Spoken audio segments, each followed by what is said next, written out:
Hello students, welcome to my YouTube channel RD Academy. Okay, so here we will continue from where we left off in the previous video. So if you observe, the last topic that we discussed was section 1.4, naming charging by induction. That was actually a deleted portion since I'm using the older version of NCERT textbook, so there might be mismatch in the section number. So if you are using new NCERT version textbook, look at the topic name and study accordingly. Okay, but nevertheless, those deleted portions are important for competitive exams. So I will suggest you to go through those videos also. Okay, so we will continue with section 1.5. The section name is Basic Properties of Electric Charge. So now I have already told you what is an electric charge, how it can be generated in the material. There are two ways. One is charging by friction and another one is charging by induction. So in this class, what we do is we will study the properties of the electric charge. Okay, so let us start.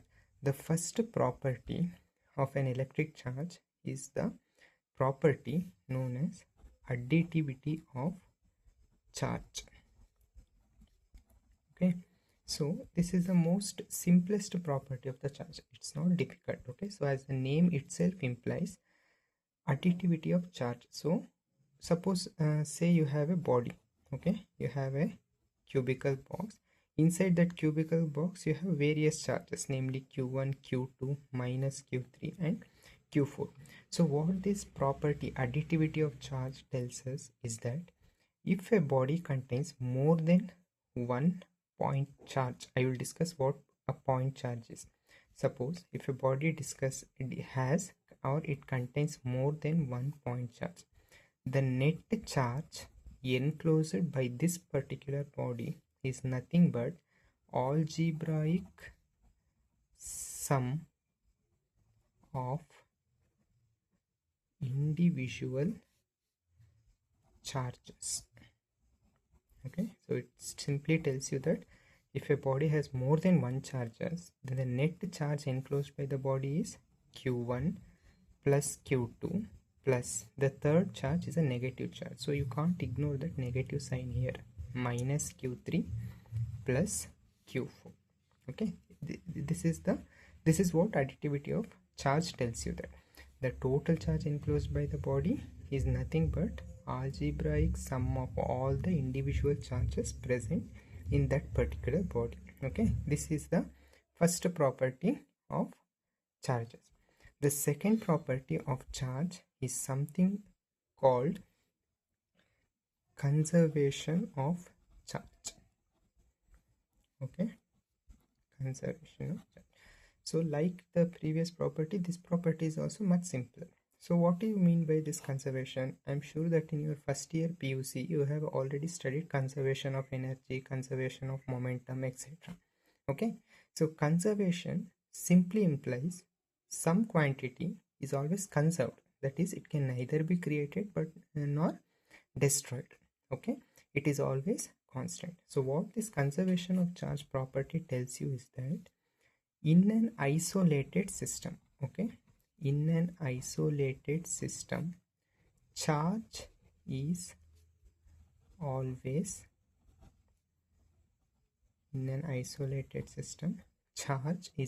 conserved. Okay, so what do you mean by this isolated system? See, isolated system is any system that is separate from its environment where you have kept the system.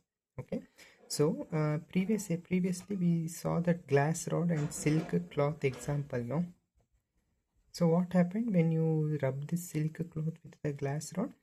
So this is the process of charging by friction. When you rub the silk cloth with the glass rod, electrons are getting transferred from the glass rod to the silk cloth.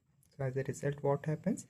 The silk cloth gains the electron, so it becomes net negatively charged, whereas this glass rod loses the charges, hence it becomes positively charged. So here also conservation is obeyed. How it is obeyed? As you can see, this glass charge initially had both positive and negative charge. This process of rubbing or friction could only transfer these charges from one body to another body. Okay, In this process, you cannot say this particular charge is created due to friction. Okay, the friction only transported the charge from this body to the other body. Okay, this is one example. Similarly, in all the examples or situations wherever charge is involved, you need to know that for an isolated system, charge is always conserved, in the sense that charge of the system can neither be created nor destroyed. It is always constant. Okay, so that is your second property of charge, conservation of charge. The last property of charge is something known as quantization of charge. Okay, so here also first learn the meaning of this word quantization. What do you mean by quantization? See, quantization means that a quantity or a variable cannot have continuous values. Okay, it can only have discrete value. So the most common example that I used to give for this phenomena is that you turn on the tap. Okay, so when the water is initially falling continuously from the tap, this is continuously varying. Okay, there is no gap between adjacent water molecules. But as soon as you start turning this tap off, what happens? You start to see these tiny droplets of water. No, this principle is known as quantization. Okay, this discrete droplets of water are nothing but quanta of water, we can call it that. Okay, so here also what happens? Quantization of charge means, suppose you have a body A. Okay, inside that body you have some charge q1. So what this quantization of charge tells you is that this q1 must always be an integral multiple of the elementary electronic charge.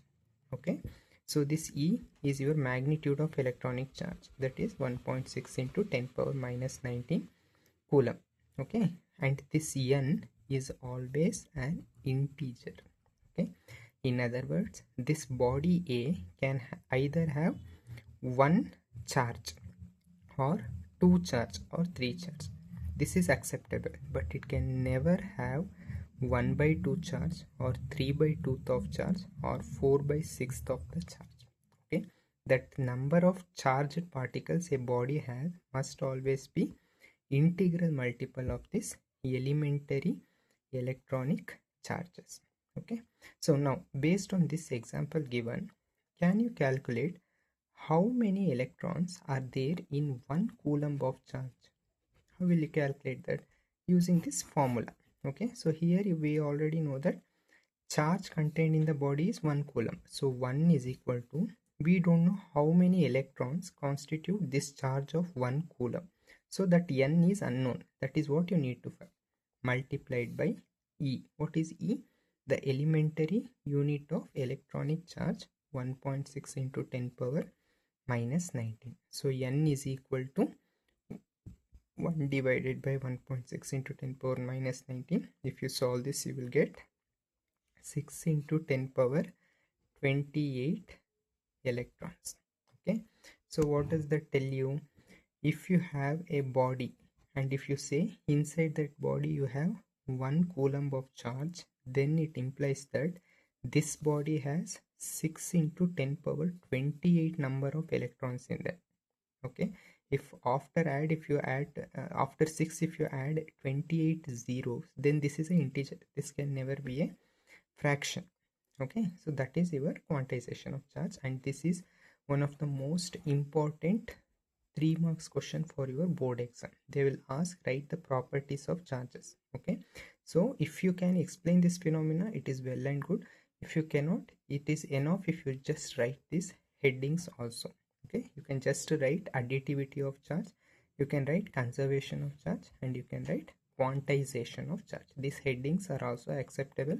If you have time and if you can write it, then you can explain a few lines about this property.